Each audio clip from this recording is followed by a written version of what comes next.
नमस्कार मित्रों, कैसे हैं आप लोगों की तैयारी बेहतर तरीके से चल रही होगी।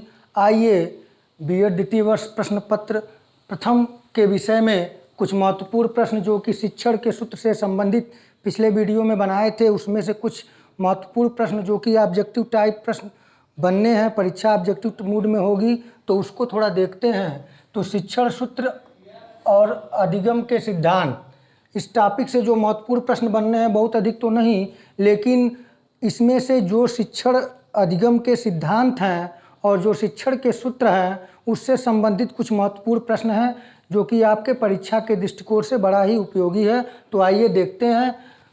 पहला है, पावलोव का अनुकूलित प्रत्यावर्तन के सिद्धांत पर आधारित सूत्र है। यानी कि जो पावलोव का अनुकूलित प्रत्यावर्तन के सिद्धांत जो है वह पर आधारित सूत्र कौन सा है, तो वह है ज्ञात से अज्ञात की ओर।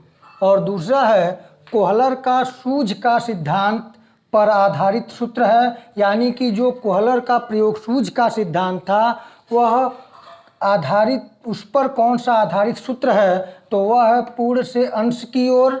और तीसरा प्रश्न है, इतिहास विषय में शिक्षण सूत्र का प्रयोग किया जाता है। तो एक बात यहाँ आप क्लियर रूप से समझ लें, स्पष्ट रूप से समझ लें कि शिक्षण के जो सिद्धांत हैं वो पार्टिकुलरली किसी एक सब्जेक्ट के लिए नहीं है।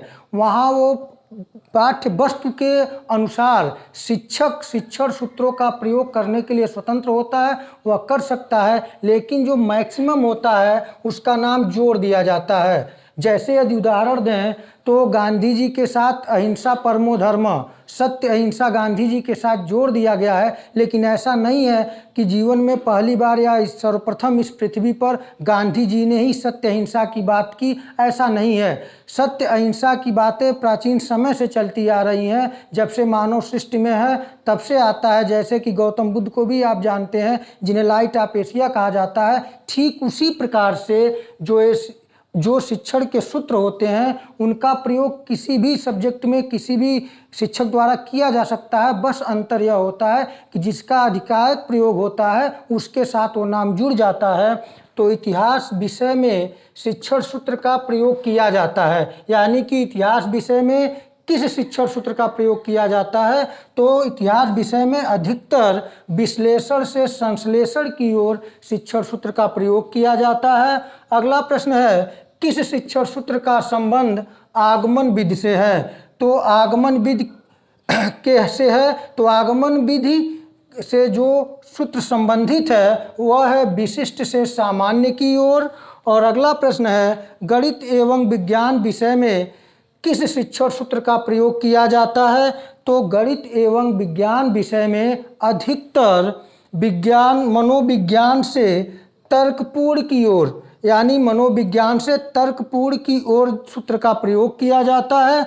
और अगला प्रश्न है, प्रकृति का अनुसरण शिक्षण सूत्र आधारित है। यानी जो प्रकृति का अनुसरण है वह किस शिक्षण सूत्र पर आधारित है, तो वह रूसो के शिक्षण सिद्धांत पर आधारित है। यानी प्रकृति का अनुसरण जो शिक्षण का सूत्र है वह रूसो के शिक्षण सिद्धांत पर आधारित है। अब आइए इससे थोड़ा व्याख्यात्मक रूप से देखें। अगर डायरेक्ट ऑब्जेक्टिव प्रश्न आएंगे, अगर डायरेक्ट प्रश्न मिल गए आपको तो आप इनके आंसर को देख लेंगे, लेकिन यहीं से थोड़ा अगर घुमा देगा प्रश्न तो आपको समस्या होगी। जैसे कि हम आइए थोड़ा सा इस पर एनालिसिस करें। तो पहला प्रश्न जो था, पावलोव का अनुकूलित प्रत्यावर्तन के सिद्धांत पर आधारित सूत्र है। अगर यह आ गया तो आप कर देंगे ज्ञात से अज्ञात की ओर। यदि प्रश्न यह पूछ दिया कि पावलोव का अनुकूलित प्रत्यावर्तन सिद्धांत को किस और नाम से जानते हैं, तो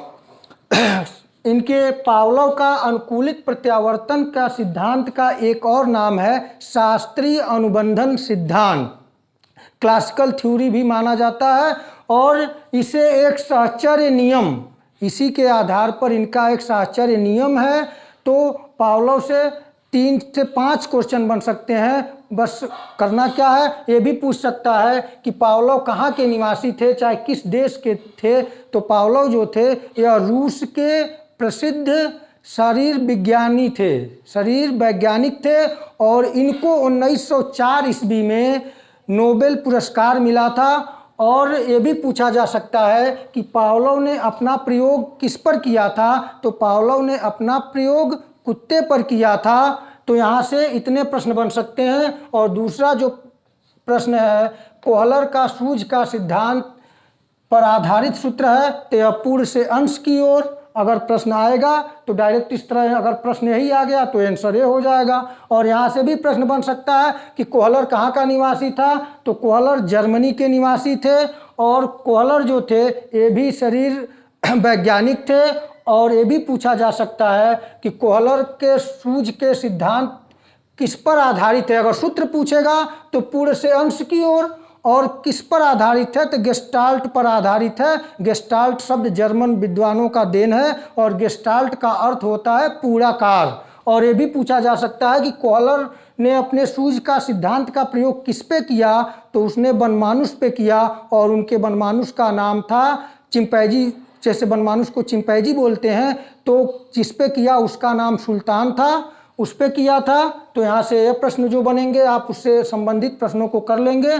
और इतिहास विषय में शिक्षण सूत्र का प्रयोग किया जाता है तो विश्लेषण से संश्लेषण की ओर। जैसा कि अब इतिहास विषय किसके अंतर्गत आता है, तो सामाजिक विज्ञान के अंतर्गत आता है। और सामाजिक विज्ञान के अंतर्गत निम्नलिखित कितने विषय आते हैं, तो 4 विषय आते हैं। उसमें इतिहास है, भूगोल है, राजनीति शास्त्र जो कि कक्षा 6 से लेकर इंटरमीडिएट यानी 12 तक नागरिक शास्त्र के रूप में पढ़ाया जाता है। और चौथा विषय है अर्थशास्त्र। यहाँ से भी प्रश्न पूछा जा सकता है। और अगला है किस शिक्षण सूत्र का संबंध आगमन विधि से है, तो यहाँ से प्रश्न ये पूछा जा सकता है कि आगमन विधि के प्रवर्तक कौन थे, आगमन विधि के जनक कौन थे। तो आगमन विधि के जो जनक थे वे अरस्तु थे।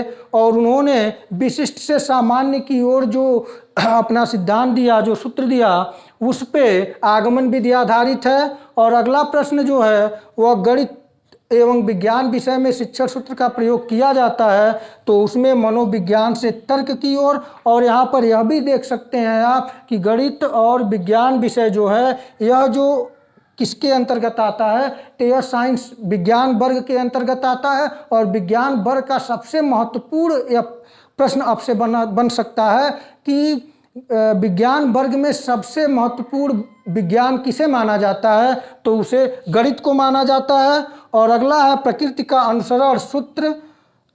अनुसरण सूत्र किस पर आधारित है, तो वह रूसो के शिक्षण सिद्धांत पर आधारित है। आपसे यहाँ से प्रश्न पूछा जा सकता है कि किसने नारा दिया प्रकृति की ओर लौटो, तो प्रकृति की ओर लौटो का नारा रूसो ने दिया था। और आपसे यह भी प्रश्न पूछा जा सकता है कि रूसो की शिक्षा पर प्रसिद्ध पुस्तक का क्या नाम है, तो रूसो की जो शिक्षा पर प्रसिद्ध पुस्तक है उसका नाम एमिल है।